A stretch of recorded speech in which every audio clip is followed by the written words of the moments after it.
წლევანდელი საახალწლო სლოგანი იქნება სიკეთით სავსე ქალაქი.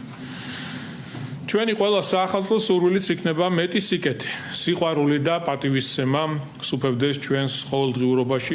2026 წელს თბილისის მოდურმა მერმა გადაწყვიტა, რომ სიძულვილით სავსე ქალაქში მომდევნო წელი სიკეთით იქნება სავსე. სანამ ახალი წელი დადგება და გავიგებთ, რით გაივსება თბილისი, მანამდე გიჩვენებთ იმ პრობლემებს, რომელთა წინაშეც გამარჯვებებით, მშვიდობით, სიცოცხლით და სიყვარულით სავსე ქალაქის მოსახლეობა დგას.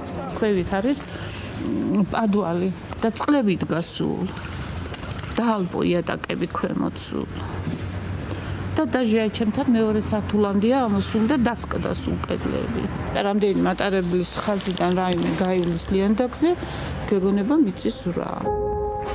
ნიკო ფიროსმანის ქუჩა ერთ-ერთია თბილისის უამრავ ქუჩას შორის, რომელიც ავარიული სახლებითაა სავსე. საკმაოდ რთული ამოცანა აღმოჩნდა ამ ქუჩაზე გავლისას, ისეთი სახლის ან ეზოს პოვნა, რომელიც მყარად დგას, ან ადამიანის, რომელიც ავარიულ სახლში თავს უსაფრთხოდ გრძნობს. უბანში, ყველა ეზოში და სახლებს ავარიული მდგომარეობა აქვს, მაგრამ ვინ მოდის? არც შეკეთებაზე არავინ მოდის.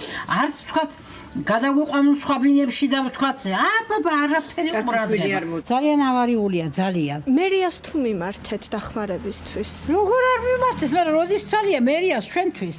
როდის? შეპირებით, შევკვირდებიან და არაფერი არ კეთდება. კამერასთან გამოჩენა ბევრს არ სურს, თუმცა საკუთარ პრობლემებზე მაინც გვესაუბრებიან. ამბობენ, რომ სახლების გამაგრება საკუთარი სახსრებით უწევთ, რადგან მათ პრობლემებს ქალაქის ყველა მერმა გვერდი აუარა. ისინი, ვინც კამერებთან ჩნდებიან, ამბობენ, რომ რამის შეცვლის მოლოდინი დიდი ხნის წინ დაკარგეს. ადრე რო იყო მიწის რომ ზოგი რაღაცები ჩამოანგრია და ის ჩამოშალა და დარჩა მე მივმართეთ მერიას, მაგრამ არავინ არ მოდის და არ გეხმარება და არა შეკეთება და არაფერი. აჰა, თქვენი თვალით ნახე, არ ვიტყველები არაფერს. აგერ ფანჯრების გვერდებში კიდე აგერა ბზარი. ყველგან ბზარი, ყველგან ისა დაზიანებებია. არ გეშინიათ ამ სახლში რო ხართ? მივეჩვიე. ერთი ეზოდან მეორეში გადასვლისას სურათი უკეთესობისკენ არ იცვლება. დაბზარული კედლები, ჩამონგრეული ჭერი და შიშთან ერთად ცხოვრება როგორც იძულება. ამ ქუჩას თან გასდევს. მაგეთ კედლები როგორ არის წასული? ყველა სახლი გრევის ზონაში აქვს, ინგრევა. კედლები დაგვისკდა უკანა მხარე და ჩვენი ძალებით რა შეგვიძლია ვარემონტეთ. სახლი დაბზარულია, გინდა გარედან შეხედეთ, გინდა შიგნიდან. აი ეს რა სიკეთის ქალაქი, აი აქ უნდა ნახოთ რა ამბები ხდება, რა ამბები. საცობები და ეს. ამ ქალაქში თუ გაგიმართლა და გრევის პირას მყოფი სახლიდან ცოცხალი გამოხვალ, კარგ სიზამ თუ საზოგადოებრივი ტრანსპორტით არ იმგზავრებ. ფიროსმანის ქუჩიდან მეტროსადგურ-სადგურის მოედანზე ჩავედით. მატარებელს თავიდან 5 წუთი ველოდეთ, მაგრამ ვაგონში შესვლა ფიზიკურად შეუძლებელი იყო. ვერც მეორე ცდაზე შევედით, ბედმა მხოლოდ მესამე ჯერზე გაგვიღიმა. მეორე ცდა არის და ვერც მეორე ცდაზე ვერ შევედით ვაგონში.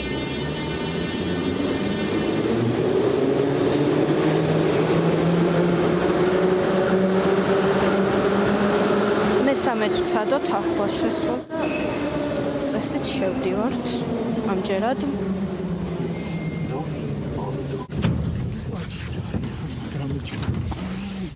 ქალაქი, რომელიც პრობლემებითაა სავსე, ან საცობში ხარ გაჭედილი, ან საზოგადოებრივ ტრანსპორტში სუნთქვას ცდილობ, სადაც შესაძლოა ქუჩაში სიარულისას შენობას ბეტონის მასა მოწყდეს და შენი სიცოცხლე ქვეშ მოიყოლოს. მომავალ წელს მდიდარმა ჩინოვნიკებმა სიკეთით უნდა გაავსონ. ჩვენი სურვილია, რომ მეტი სიკეთი არსებობდეს, კეთილგანწყობა მეტი იყოს დედაქალაქში და ბუნებრივია, რაც მეტი სიკეთი იქნება, მეტად მეტი ადამიანები, ბედნიერები იქნებიან, ხო ბუნებრივია. ქართული ოცნების ოპონენტებისთვის კახი კალაძის მხრიდან სიკეთეზე საუბარი, მაშინ როცა თითქმის ყოველ წელს ქალაქში ახალი ტრაგედია ტრიალებს, სხვა არაფერია თუ არა ხალხის დაცინვა. ადრეც იყო, ხო? მისი მხრიდან სიცოცხლით სავსე ქალაქი, თუმცა მისი მხრიდან სიცოცხლეზე საუბარი უკვე ტრაგიკულია. კონკრეტული ადამიანები გარდაიცვალნენ მისი საქმიანობის გამო, მისი გულგრილობის, დაუდევრობის, უპასუხისმგებლობის გამო.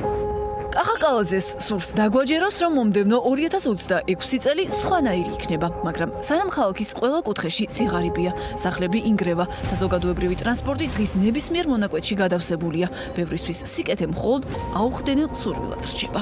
რა ჭირდება ამ ქალაქს, თუნდაც იმისთვის, რომ თქვენი ცხოვროთ ნორმალური პირობებით. ნორმალური პირობებში რო იცხოვრო, კარგია, მაგრამ არ აქვს ის ნორმალური ცხოვრება ჩვენ. სიკეთე როცა არის, კაი ცხოვრება. ისა ჩვენთვის კაი ცხოვრება, მაგრამ ჩვენ კაი ცხოვრება არ გვაქვს. რამდენად ხშირად ხვდებით საცობში? საცობში ხარ. თქვენი აზრით რა სჭირდება, რომ სიკეთით გაივსოს ქალაქი, აი რა უნდა გაკეთდეს ამისთვის? ალბათ სურვილი და მონდომება უნდა გქონდეთ, რომ ხედავთ თქვენ ამ სურვილს და მონდომებას. საჭმელიდან დაწყებული ყველაფერი აკლიათ საწყალ ხალხზე. გაჭირება. ჩინოვნიკებისთვის, რომლებსაც კორუფცია, უამრავი სიკეთე და ბევრი შავი ფული მოუტანა. რა გასაკვირია, რომ თბილისი შემოსავლიანი სიკეთით არის სავსე და მათთვის ასე იქნება მანამ, სანამ თანამდებობები აქვთ მიტაცებული. ადამიანებისთვის კი ვისთვისაც ყოველდღიურობა გადარჩენისთვის ბრძოლა, სიკეთე აუხდენელ სურვილად რჩება.